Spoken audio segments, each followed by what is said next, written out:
আজকে সকালে দিয়েছিলাম রাহের সিজাই মুড়ি খাওয়ার জন্য। রাহের সিজাই নামিয়ে দিলাম, আমিও মুড়ি নিয়ে নিলাম। রাহের সিজাই আর দুটো আলু সিজাই নিলাম, ছোটো ছোটো বাড়ি আলু।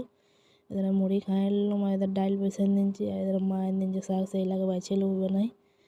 এদের ডাইল পোস্ত হয়ে গেল, আর শাক বানাই দিলাম।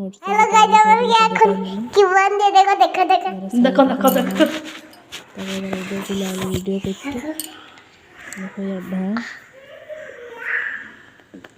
देखो यार আমার শাক ভাতটা বসাই দিলাম।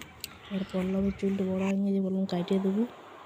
আমার চুলটা কাটিয়ে দুজনে চান করাই দিলাম, তাই দুজনে সেখানে ঘুমাই গেল। আর বললাম পল্লব উঠেছিল, ওকে ভাত খাওয়াই পরে আমিও ভাত খেতে বসে গেছি। বাড়ির দুয়ারটা তেমন রোদ আছে, তো রোদটাতে বসেছি।